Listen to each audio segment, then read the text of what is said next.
Bonjour à tous et à toutes, bienvenue sur la chaîne Rican Sport Soccer Show. Nous sommes ici pour parler aujourd'hui de l'actualité du Paris Saint-Germain, les amis. Qu'est-ce qui s'est passé hier? On a hier vu un match du PSG contre Lorient, une équipe qui était incapable de battre l'équipe de Lorient sans Kylian Mbappé. C'est ça la vérité des choses, il faut qu'on se le dise.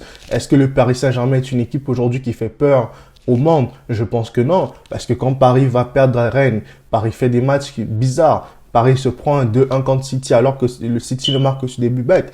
Et aujourd'hui, on voit que le Paris Saint-Germain de Mauricio Pochettino ne vaut rien, ne vaut que dalle. J'ai l'impression de voir le PSG de Thomas Tuchel à la même époque de l'année. Donc, est-ce que le PSG a un problème de mentalité? Est-ce que c'est un vrai problème qui se passe au Paris Saint-Germain en fait? D'où ma question aujourd'hui et j'aimerais que vous me répondiez dans les commentaires. Est-ce que le PSG fait peur à quelqu'un aujourd'hui? Parce qu'aujourd'hui, quand moi je vois le Paris Saint-Germain, je suis dégoûté. Quand il n'y a pas Kylian Mbappé, ben c'est une équipe lambda. Je suis désolé de le dire, mais c'est pas le PSG qui fait peur aux gens en fait. Moi, pour moi, le PSG que j'ai toujours aimé suivre, c'était le PSG de Laurent Blanc, le PSG de Unai Emery, le PSG de comment on l'appelle, Thomas Tuchel, et le PSG de Carlo Ancelotti. Mais depuis quelques années, avec Tuchel, même la deuxième partie de saison de Tuchel, c'était pas ça. C'était vraiment un club qui était devenu comme un club lambda en fait. Voyez-vous, quand il n'y a pas Mbappé, c'est du n'importe quoi. Et je me demande si Mbappé finit par partir du PSG, qui adviendra-t-il du Paris Saint-Germain en fait? Voyez-vous ça?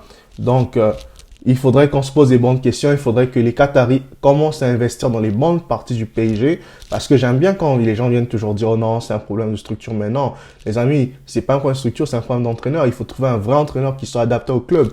Pas un entraîneur qui sort d'un club comme Tottenham. J'ai rien contre Tottenham, mais quand même, Tottenham, c'est pas le Big Four en Angleterre, là. Disons la vérité, Tottenham vaut rien en Angleterre. À part ces quelques années où Tottenham devient quelque chose.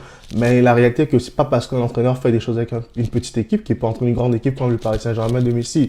Aujourd'hui, Messi au PSG, c'est nul, là. Moi, on s'attendait à ce que Messi vienne nous planter 50 buts, 160 buts par saison. Mais la Ligue 1 aujourd'hui nous révèle ses secrets. Donc, voyez-vous, je ne crache pas sur Messi parce que Messi reste le meilleur joueur du monde. Ça, il n'y a rien à dire là-dessus. Mais Messi aujourd'hui est en difficulté en Ligue 1.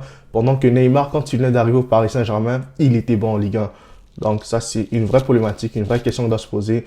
Mais on fera une autre vidéo demain. Je vous tiens au jus. Allez, on se capte à bientôt.